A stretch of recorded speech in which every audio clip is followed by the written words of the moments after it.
Welcome, friends. Welcome to our regular Sunday morning program where we create recipes out of recipe books from the 1930s. And up until now, we've been doing post-Depression, pre-World War II recipes from like 1938, 1939 of small central Canada towns. And that's elicited a lot of responses from our American viewers who don't quite understand that maybe the Depression in certain parts of Canada wasn't as bad as it was in the United States. And that perhaps a lot of the recipes in these cookbooks are aspirational. They're what people want to make, but they can't afford to, but they really want to. And it's one of those things where if you look at cookbooks today, so many of the recipes are aspirational. They include ingredients that you'll never be able to find or that are too expensive, and they're a way to dream about a life that you want to have, or things that you want to eat but you maybe never will. To that end, we've gone out and we've got another cookbook published by the Chicago Daily News in 1930. And it is another cookbook where these are recipes that the public have sent in. The Chicago News has edited it and put it together. Each recipe has the name of the person who submitted it. And a lot of these, again, are very aspirational. In 1930, I would imagine in Chicago, for a lot of people, times were very tough. Much tougher than they would have been on a small farm just outside of Toronto. So today we're going to make something called panoche or panouche. I've never made this before. In fact, until I saw this recipe, I'd never even heard of it. So we're going to give it a go. Into this pot, we're putting some brown sugar and some cream. Now the recipe says we could use cream or milk. I imagine probably most people would have used milk, but I'm going to use cream because I think the fat content will work really well. So we're going to bring this to a boil. We're going to stir it. It says to bring it to soft ball stage, so we need to melt the sugar and the milk together, or the cream together.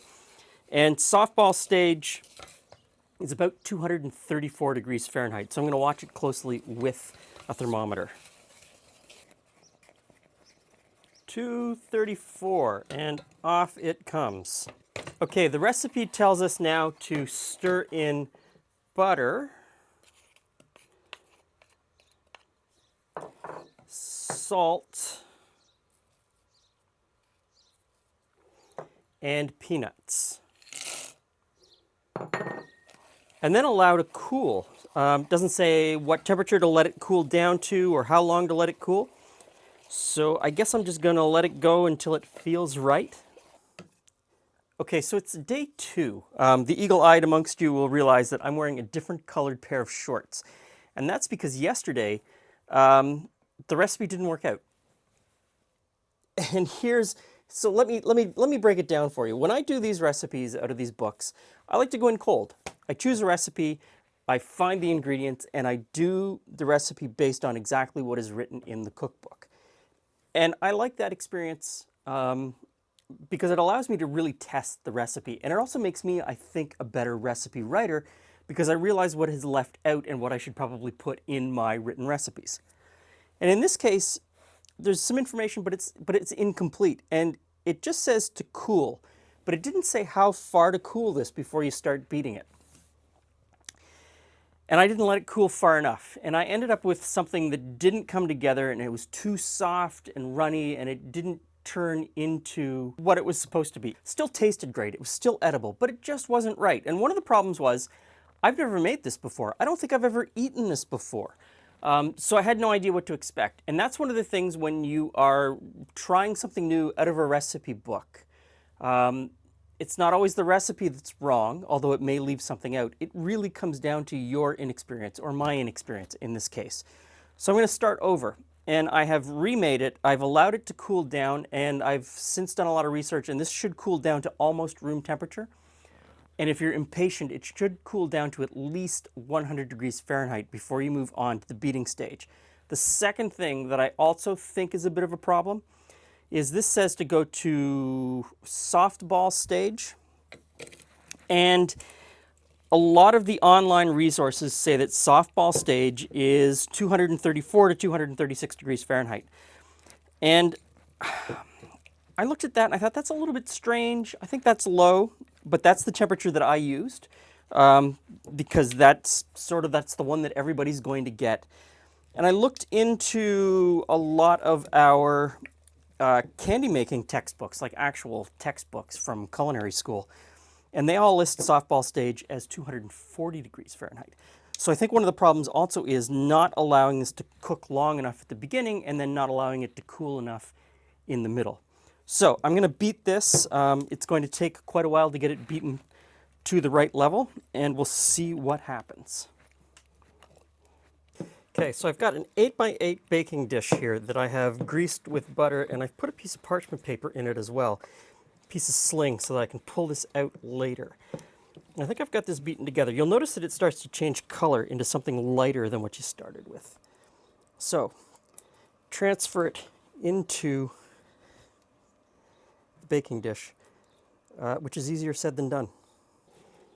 Now, once you've got it in the baking dish, try to smooth the top. It's sticky and it's a little bit stiff at this point. Try to smooth it and get it an equal thickness all the way around. It's going to be tough.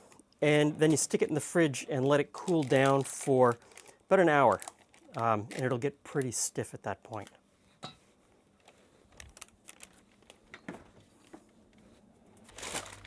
So, did you get it to work? I think I got it to work finally.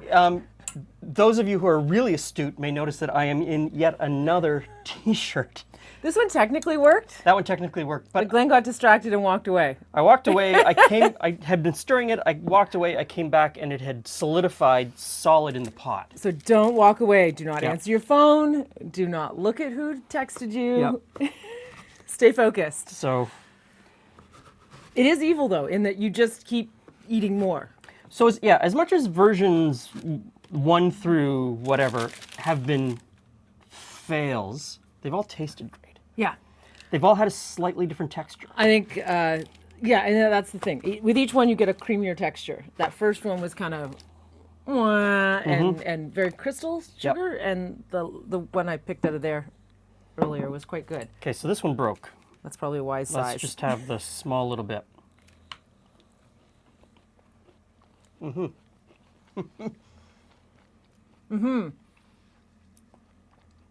It reminds me a lot of the peanut butter fudge that my friend Pam would always make and send it with us when we went on our canoe trip. Did we do that one on the channel years ago? No, that was her peanut brittle. That was her microwavable peanut brittle. But there was another fudge that we did. Oh, that had marshmallows in it. Marshmallow That was a chocolate fudge. Yeah, okay. This is a combination of peanut brittle and fudge. And I really like It's it. peanut brittle for those who just can't chew peanut brittle because it's just too tough on their Too teeth. tough on their teeth. Pretty close, yeah. So I really like this. This is tasty. I struggled with it. Don't be afraid to struggle in the kitchen, especially when you're trying something new that you don't know anything about. And you do have the advantage today, and I tried not to because I didn't want to. Yeah. I didn't want to do research. I wanted to rely on what was in the book. But you have so many opportunities now for research that you can look up 20 different recipes and find those tiny little points that people leave out because they think you should already know them. Like when you bring this to a softball stage, 234 degrees to 240 degrees is the softball stage. You've got a Yes. range. The hotter you take it, the harder your fudge is going to be at the end. Yes. So know that. And a lot of people might not know that. Well, yeah, I guess so. You have to be really familiar with that idea With that candy the hotter making, it gets, yeah. and then it becomes hardball, and Yeah. then it just becomes. And the second thing is don't start to stir it until the It is temperature. cooled enough. Yeah, the temperature needs to drop below 110 degrees Fahrenheit, and I was stirring at 100 degrees Fahrenheit, and that worked really well for me. Any thoughts on how to do it if you don't have a thermometer? If you can hold your hand on the bottom of the pot without going, then you've made it. Because you're what is body temperature? What is body temperature? In Fahrenheit, or it's in about Fahrenheit. 37 into Celsius, Yeah. about 98.6. So yeah. 98.6. So if you Yeah, can, so if you can hold the if it's- pot in your hand without completely freaking out that it's burning you, You may not want to. I understand. I would don't- maybe start with tapping the side of the pot. Don't just yeah. slam it on your hand and hope. Yeah, exactly. We're not advising that in any way. Yeah. Okay. So give it a try. Thanks for stopping by. See you again soon.